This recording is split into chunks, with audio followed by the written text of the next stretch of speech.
Magandang hapon mga ka-happy hour. Narito ang mga balita para sa MBC TV Network News Update, 5 PM edition.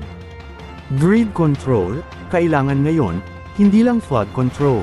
Yan ang MBC TV Network News, ni Raymond Dad Paas.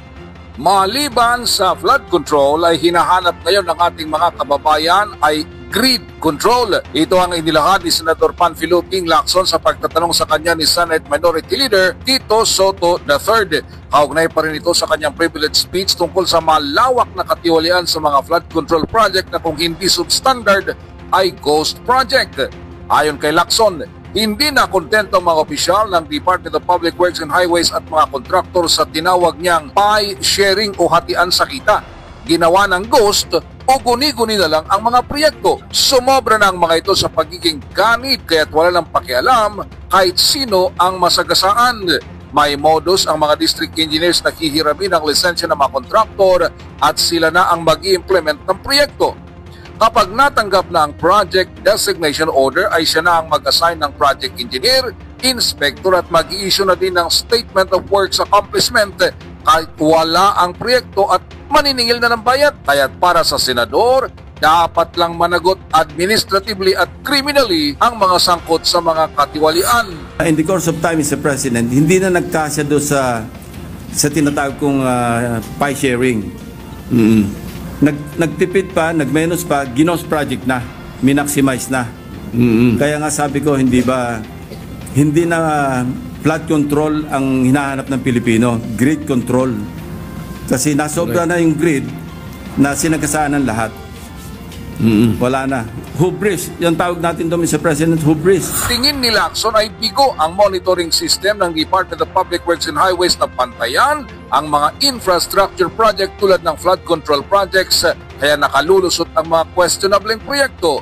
Ang monitoring system ay nasa pangasiwa ng isang undersecretary ng DPWH kung saan ito dapat ang nagbabantay sa progress o status ng mga infrastructure projects ng ahensya. Para sa MBC TV Network News, ito si Raymond Advance ng DZRH, una sa Pilipinas, una sa Pilipino.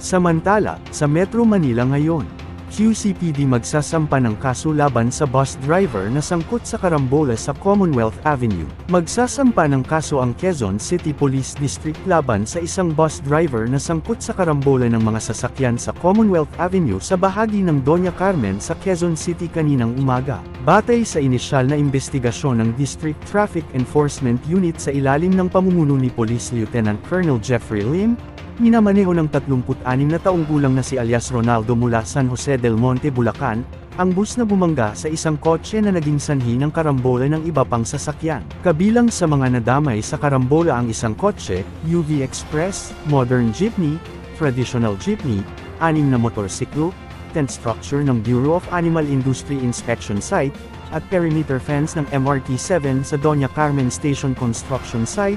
Ilang pasahero ang nagtamo ng sugat at dinala na sa ospital. Sa ngayon, patuloy pang inaalam ang kabuoang halaga ng pinsala.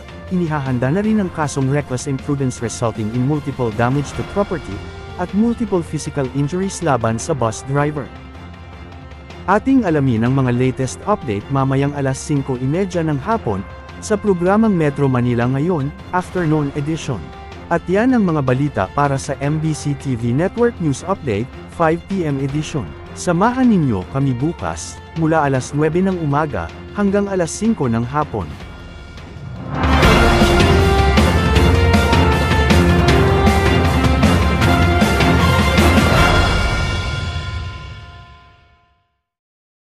Mga ka-happy hour, kung gusto mong manood ang mga balita sa MBC TV Network News Update, mag-subscribe sa aming YouTube channel, i-like ang aming Facebook page, at i-follow sa aming TikTok account.